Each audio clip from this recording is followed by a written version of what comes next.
Sir, DIY change fuel filter.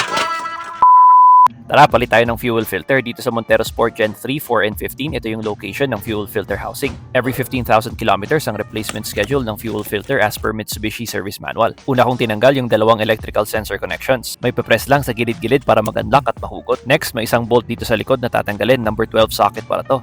After nyan, matatanggal na tong parang metal frame na nagsesecure sa filter housing at dito rin nakamount yung isang electrical connection. Dahan-dahan lang iangat, may parang slot kasi siya dito sa likod.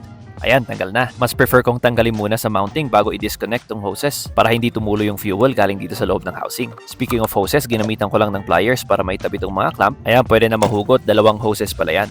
Sa pagbukas naman, may arrow indicating open. Counterclockwise, crosscast lang siya dito sa gitna. Ayan. Next, subukan na nating buksan. Honestly, dito lang ako medyo nahirapan. Siguro dahil first time palang mapapalitan, medyo makapit talaga yung rubber o-ring sa loob. Inangat-angat ko lang, may puwersa pero alalay pa rin lalo kung saan humahawak para iwas damage. Finally, nung nabuksan ko na, yun lang, hindi ko natansya, tumama siya dito sa palanggana. Wala namang na-damage, maingay at makarat lang dahil nga dun sa palanggana. Ito yung fuel filter na papalitan natin. Madumi na rin. Linisin muna natin tong housing. After malinis, tong rubber o-ring naman ang papalitan. Kasama rin to sa pinapalitan tuwing magpapalit ng fuel filter. Tanggalin lang yung luma, tapos lagay natin tong bago.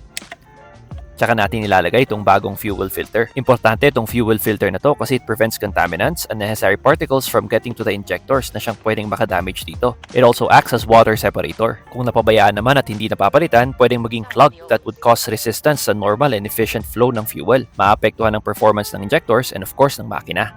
Kapag napapalitan on schedule, a clean filter ensures na consistent ang fuel flow sa lahat ng injectors. Necessary para sa optimal power, smooth acceleration at consistent optimal engine efficiency. After mapalitan, sa pagbalik pala nitong takip, makikita nyo may arrow markers dito sa gilid. Dapat magkatapat sila para siguradong tama yung posisyon. Nibalik na natin. Again, may slot siya dito sa likod. Isa-slide natin pababa, papasok. Reconnect yung dalawang electrical connections.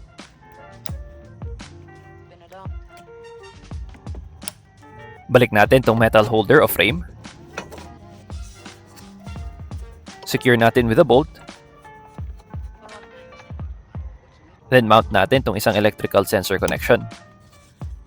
Tong inlet hose. Nga pala, after ma-connect tong inlet, bago natin i-connect tong outlet, pump din muna natin hanggang sa lumabas ang fuel.